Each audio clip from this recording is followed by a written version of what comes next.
So even though I watched this at home, I was pretty attentive to this and I never stopped it. So I can say that I watched Beyond the Infinite 2 minutes in one sitting.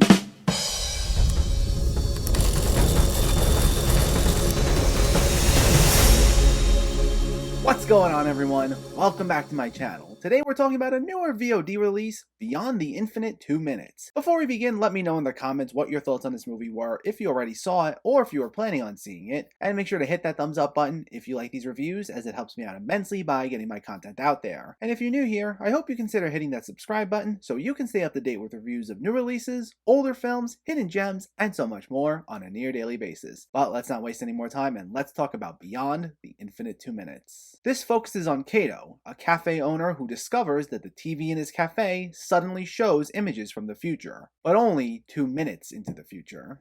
This is directed by Junta Yamaguchi in his feature debut, and it hit VOD in the US earlier this week after premiering in Japan back in 2020 and then going on a festival run through all of 2021. And it's another of those sort of films where it wasn't on my radar till pretty much the day it was released. But when I read up on it, I found the premise so instantly intriguing and then saw the heaps of praise it was getting from its festival run that I knew I had to check it out. And it's a film that manages to accomplish so much with so little. Shot on an iPhone with a limited cast, in one setting, filmed in one take, or at least filmed to look like it's one take, the film managed to be a mix of both delightful and absolutely trippy, but still in a completely accessible way. Rarely do we see a film that's so contained location-wise, yet feels so high concept in its execution. While the film starts with Kato on his own discovering that the monitor in his room and the monitor in his cafe somehow link together to go 2 minutes into the future, it quickly escalates when he brings it to the attention of one of his employees named Aya, and they quickly let a few more of their friends know.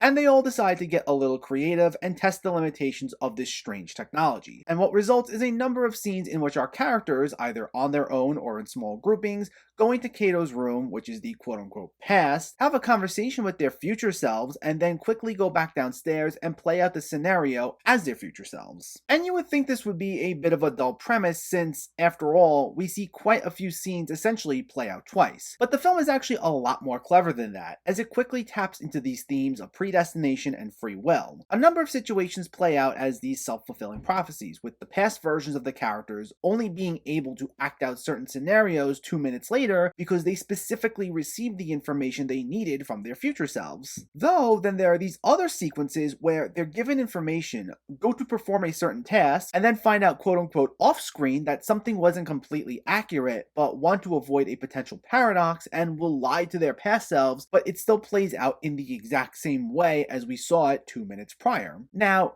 if that seems slightly confusing to you, well, strap in, because it gets even better, as one of the friends eventually gets the idea of bringing the monitor that represents the past downstairs and have the two screens face each other. And it then results in us having a loop of screens that represent 2 minutes in, 4 minutes in, 6 minutes in, and so on one monitor, as well as the characters being able to see scenarios from 2 minutes ago, 4 minutes ago, 6 minutes ago, and so on the other monitor. So needless to say, the film becomes incredibly layered, with characters having to twist and turn back and forth between the two monitors that are now right next to each other and either give information to a number of their past selves or be on the receiving end of information from a number of their future selves, with the loop of monitors going so far out that we won't see the payoff for a number of scenarios for quite some time. Though while you think it'll just be a simple gimmicky premise that's made up of nothing but a bunch of low stakes pivoting between the two monitors, of course, the longer our characters go down this rabbit hole, the more things spin out of control, which I won't reveal, but it does play a little further into those notions of characters fulfilling certain roles because they're supposedly already set in stone. But what I will say is,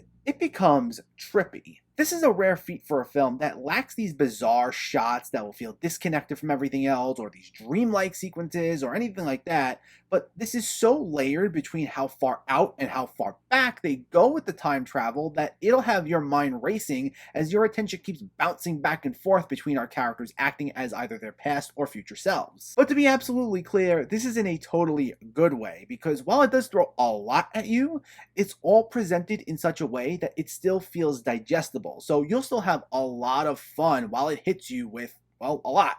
And I can safely say I was smiling from ear to ear the entire time. Now, it's not exactly the most emotional film out there, which I think will be the one thing some people will hold against it, because this film has a very giddy optimism in the way it presents everything. Like, almost everything is with this sense of cheerful awe and wonder. And even when things start getting a tad more serious and a little more out of hand, it never really veers from that approach. So if you're looking for something that has this hefty dramatic weight where it shifts its tone, that's not happening. The stakes absolutely get raised, but the characters still approach everything with said giddy optimism that I just mentioned. But that's also the film's biggest charm. It's got such a goofy, lovable energy about it that's almost impossible to resist. I'm not familiar with any of these actors, but they are all such a blast to watch. They have such wonderful chemistry with each other, and they can be very funny. Not always in a laugh out loud hilarious way where they're spewing one-liners or anything, but their reactions, whether it be their bewilderment or their over-enthusiasm on either the past or future side, but mainly the future side,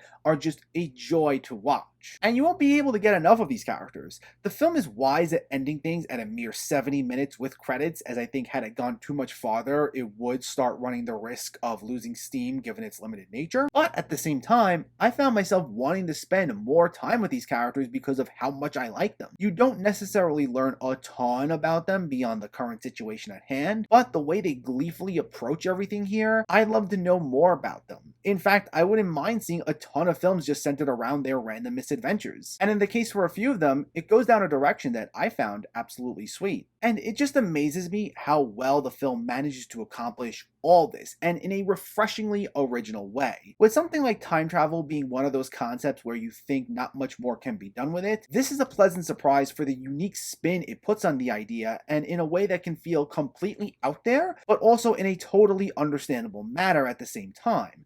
And it's one of those films that, when you hear someone wrongly go on about how there are apparently no original ideas out there anymore, then you need to show them this. Beyond the Infinite 2 Minutes is an absolute blast from start to finish, and it's the type of film that I love to see, where it takes a limited cast and setting and utilizes them in a unique and consistently engaging way. While you shouldn't go into it expecting something deeply emotional, don't mistake that for it being hollow. It's consistently entertaining, incredibly layered, and manages to tackle some interesting themes with some wonderful characters who you won't be able to get enough of. This is time travel at its most fun, and it's an absolute must-see. Beyond the Infinite 2 Minutes gets a 9 out of 10. So let me know, did you see Beyond the Infinite 2 Minutes, or are you planning to see it, and what were your thoughts? Is this one of your new favorite sci-fi comedies? What's a really original movie that you think people need to see? Let me know in the comments below so we can discuss. Also, if you enjoyed this video, please give it a like and share it, and for more movie reviews and film discussion, please make sure to hit that subscribe button to stay updated. Thanks for watching everyone, and keep having fun with film.